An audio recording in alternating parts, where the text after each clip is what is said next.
Hai everyone, namaku Apsara Kazarvan dengan NIM 43423010021.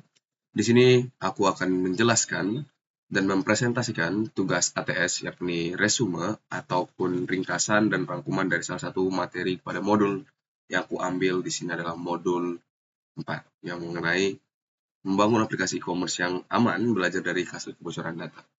Next. Apa itu keamanan perangkat lunak? Pertama-tama, kita perlu mengetahui apa itu keamanan perangkat lunak. Keamanan perangkat lunak adalah proses menjaga sistem dari ancaman digital, baik itu fisik maupun non-fisik. Lalu yang kedua, keamanan harus diterapkan sejak awal pengembangan, bukan di akhir. Jadi, saat kita mempelajari keamanan perangkat lunak, itu sudah ada dipikirkan sejak awal. Jika pas setelah akhir kita memikirkan keamanan perangkat lunak, maka bisa dibilang perangkat lunak kita menjadi tidak aman. Next.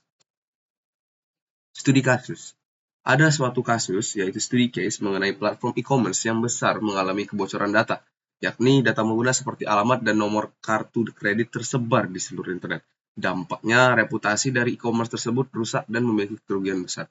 Yang hal ini juga merugikan bagi klien dan juga pelanggan yang menggunakan aplikasi e-commerce tersebut.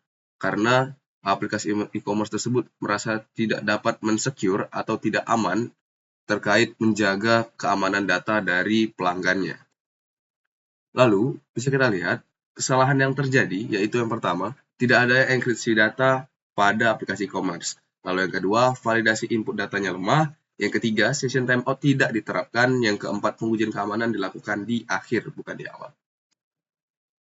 Lalu, solusinya, kita bakal men-secure SDLC. Apa itu SDLC? SDLC adalah Secure Software Development Lifecycle atau SSDLC. Dengan menerapkan keamanan di semua tahap, yakni di plan, design, coding, dan testing, serta maintenance, maka kita bisa menerapkan yang namanya standar seperti OWASP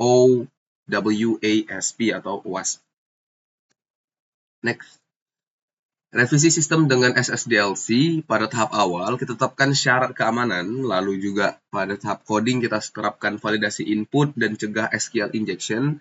Lalu yang ketiga, kita testing, kita uji penetrasi dan regresinya, lalu kita ada ini revisi sistem tambahan, yaitu menginput atau mengaktifkan sistem 2FA atau Session Timeout dan proteksi CSRF. Next. Lalu kita udah sampai di apa sih pentingnya keamanan? Pentingnya keamanan ini bisa kita lakukan dengan melihat risiko jika diabaikan. Maka sistem bakal lebih rentan kebocoran data dan juga bakal terkena tuntutan hukum bagi si develop e-commerce. Lalu kita bisa melihat manfaatnya jika diperhatikan, maka sistem lebih aman serta pengguna bakal lebih percaya dengan adanya secure dalam aplikasi e-commerce. Maka kesimpulannya, keamanan merupakan prioritas utama yang bisa kita hadapi sebagai software development. Dengan menerapkan SSDLC dari awal, kita tidak mendapati langkah untuk terlambat ketika kita membangun aplikasi sejak awal.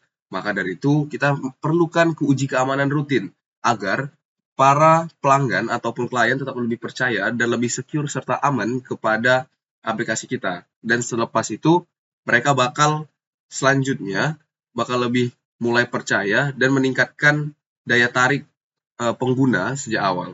Lalu keamanan adalah fondasi sebagai fitur tambahan. Karena keamanan sendiri merupakan hal basic dasar fundamental yang harus kita punya sebelum aplikasi dirilis diterbitkan kepada klien.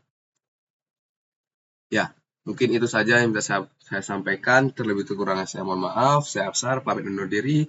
Wassalamualaikum warahmatullahi wabarakatuh.